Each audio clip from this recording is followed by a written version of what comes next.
just over half of the property is in fully mature macadamia nut trees. So once we get around, you'll be able to see pretty much as far as your eye can see uphill that's where the property extends to. The lower half is pretty much, there's about 250 dwarf coconut trees, multiple different types of food forests, a dozen types of bananas, market gardens, medicinal herb gardens. Of course, you can see the bamboo that we've got growing around. Actually, Ciro's responsible for the bamboo coming out here. Oh, So, amazing. You know what You said 62 acres? roughly. Okay. Yeah. And is Rainbow Bridge right next to here? Rainbow? I just saw their website. They're nearby. Okay. But they're not like super close to right here. I think Okay. they're further down. Okay. Wapahoehoe. Yeah. Like where we stopped for food. Oh, okay. It's closer, I think. Interesting. So I said just about half of the properties in Macnut trees, and then the other half is the other stuff I was talking about. That half is also literally physically cut in half by the Hamakua Ditch. Oh right. Yeah, which is really cool. So you know the Hamakua Ditch, it's a waterway, extends about 30 miles down the coast. So we're really fortunate to have that on site too. Is that I like feel a one of- bamboo that's a shoot that's just criteria, like definitely, would be nonstop? That's a yearling. Yeah. It's That's probably under a year old. really? It's the tallest one. Oh, it's that's how it establishes its height. When they have the sheaths on them like that, that's like the youngest ones. I have, Fire but up. It's sick. I don't know Dang. about right now. Yeah, maybe with the rain and Dang, we would need to harvest some poles out of this. I know, We need right? to harvest like lots of poles out of this. Oh. Ready. Super bound. And the stuff in Gotta get the front is process getting in. pretty big. There's some other very big clumps. On the far corner of the property, you can't see it right now, but on the other side of those ironwood trees, the pine looking trees, there's a big clump of guadua too. And there's some other, I think it's guadua, up further in the Macnut orchard, just was already here on the property. So about 10 years ago, everything you see was about 8-foot tall guinea grass. Ciro helped clear out a lot of that. Oh. And so we started off kind of doing, trying to figure out like how can we get this farm back to life and something happening. And so we started with, just all the clearing work, of course, and trying to come up with a plan. But really the idea was to get more people to come out here and some kind of work, educational program. So we started off doing that. Since then, it's kind of evolved into a lot of different other things. So presently, actually last Wednesday, we had a group of about 52 kids from Kamehameha schools. Ooh. School bus was parked right where you guys parked. And I think that's kind of one of the cool things that's really shaped up here is getting kids, but Yeah. it's not just kids. We do our tours online. People from all walks of life, of course, but kids is a great thing. Yeah. And get the spark of like what it means to like be out and farming. How can you farm? Right. Whether you're a tourist or whether you're a local, just seeing how things can be done, and not just in your typical way. So most of the farming out here is really influenced by permaculture design and those practices. So that's seen very heavily in our food forest systems that we do, pretty much basically kind of taking the systems and designs that you find already in nature, so your the woods or the jungle, and replicating that, but with edible crops. So if you have a hardwood tree that's growing, maybe that hardwood or big taller tree is a jackfruit or ice cream bean or monkey pod tree. And then your lower canopy trees are smaller fruit trees or bananas. And the vines that grow up those trees are, instead of your random jungle vine, it's vanilla or passion fruit or black pepper. And then on the bottom, your understory is the ground cover, and that's maybe different shrubs that are nitrogen-fixing bean plants or edible perennial greens. And then everything you can kind of work in there. You can slash stuff back and use that to mulch. So it's an ongoing system, but Wow. it's pretty cool. Yeah. What is the one that looks like a sunflower? This is we're calling it Mexican sunflower. Oh, I don't know the precise name exactly, but What's in the name? Yeah. Whoa. Some Willy Wonka stuff here. yeah, this is I believe this is a native like a native weed to Hawaii. It's called milkweed. Oh. You can pull it off and pop it. Oh. It's pretty satisfying. Oh, okay. Um, Now these are monarch butterflies like these, right? oh yeah, and you might actually see some of those guys flying around here. We had one come out of the chrysalis the other day, and it was just hanging out until it got strong enough to fly Whoa. away. It's the same I can kind. say, yeah. Cheers. Oh. So all the Whoa. coconuts you see outside of a couple strays are the Samoan dwarfs. These are actually really special trees. I went to Kauai to get these from a guy, Philip Young was his name. He passed away, but I think he spent the better part of his life refining like the genetic science of getting the best dwarf coconuts going on. And these coconuts are really Phil's legacy, to be honest. And us and several other farms in the area, as well as around the island, have his coconuts as well. Right. And you can't beat dwarf coconuts, right? I don't have to climb the tree. Or zero. You get fruit from them too, don't you? They're really productive. I wonder how many were actually. Yeah, Jeez. you'll see more. Yeah, we're getting the coconuts off them. So we're still like kind of working up the long-term plan, what to do with those. Of course, we could sell them on the side of the road.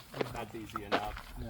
But I think maybe the next thing to do, and I know there is kind of like, you know, the bamboo hooey, that meeting that we had. There is like a coconut hooey kind of thing going on with that as well. Coconut here. And wanting to get coconuts, specifically the dwarf varieties, as a major crop out here on the island. Oh. And then possibly process, maybe export, or just local. Maybe both. Okay. Definitely local first. Okay. I mean, something I think would be really cool would maybe to start doing some kind of coconut oil out of them. Sure. Yeah, and if you look around, you can kind of see all the variety of trees. Breadfruit, there's jackfruit, we've got mango trees back there. Right. Because that's kind now that I think about it, in the stores we're still importing much of the coconut. That if I go to Costco or anything, it's Oh, like yeah. Cadia, whatever. Yep. Coconut oil. That's Yeah, weird. who's the local guys? And I think right now there's potentially a large enough crop on island or across the state to actually. Ciro, what's the name of the? I think it's the Ulu Co-op. Oh, right. It's doing the Yeah, who are breadfruit. so they've got their operation going, but they're buying their ulu from all the farmers around the island, and I think they have a setup on the other islands as well. Wow. And you're seeing their stuff in Foodland now. Okay. KTA, where you know it's frozen ulu ready to go, or they're doing flour. I saw Right. that they were making tortillas. So So I think the future for ulu is huge here in Hawaii. Okay. It's just getting started. Yeah. And it's a local grown crop that replaces your flour. Right. Or your Oh. frozen French fries or something like that. Right. So And wait till it hits the mainland, right? Like they don't even know about it yet. yeah, I'm pretty sure they're doing like frozen style stuff with it, you know. So, you know, you get your frozen kind of crappy fries and throw them in the oven. But locally grown breadfruit fries is, I mean, That sounds pretty good to me. Yeah. Oh yeah. Yeah, so they come like in all shades from like tic tac orange to really bright green. Mm.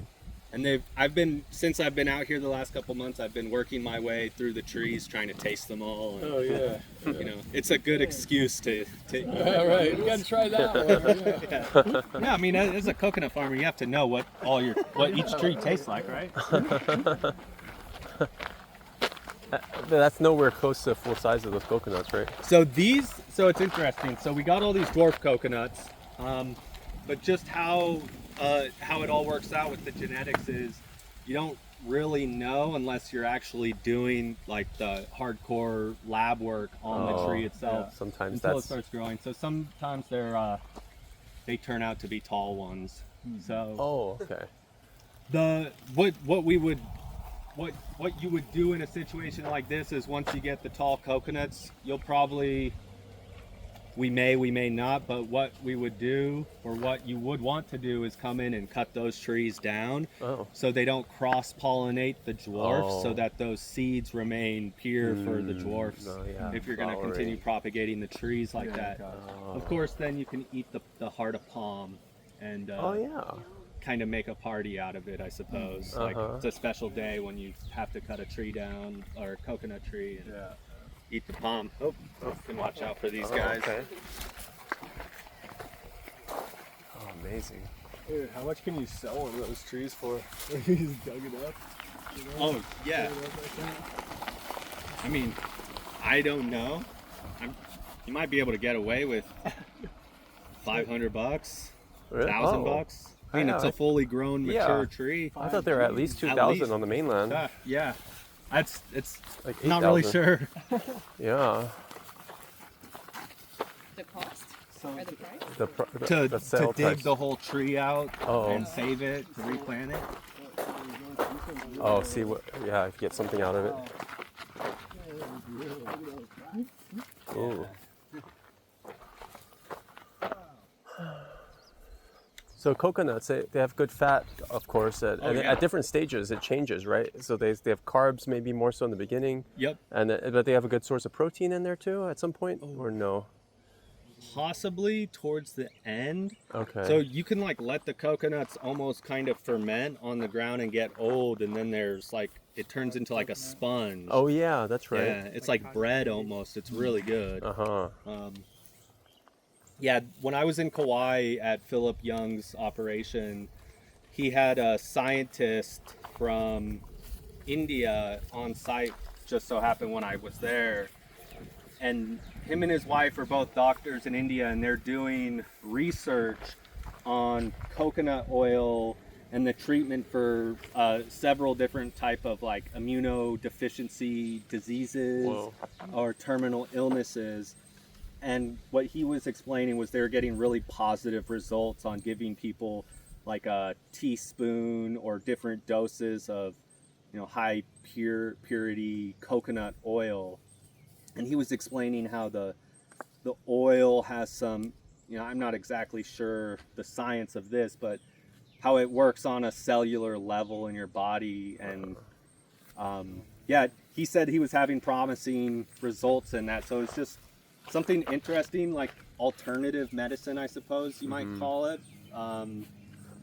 But I mean, a lot of that stuff I think is old knowledge that maybe is getting rediscovered right now, and Sure. people are considering.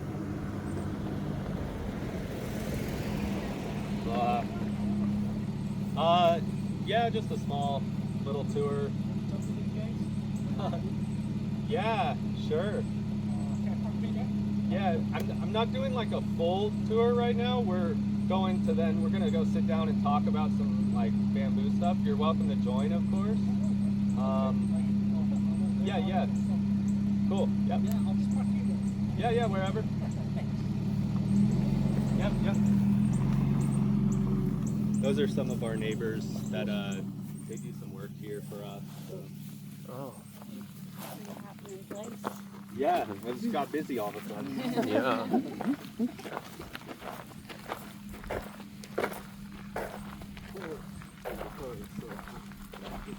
Colors. Yeah, you can see there's what else pretty. So like really everything you see is like outside of a couple different things is serving a function.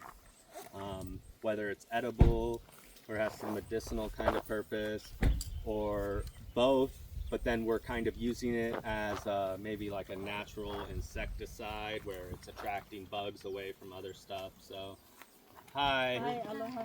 This is my mom and little sister. Oh, Hi, Alex. pleased to meet you. Yes, Alex. Oh, Keke, Hey, how are you? Rianale, Louisiana. Hey, great to meet you. Mahalo.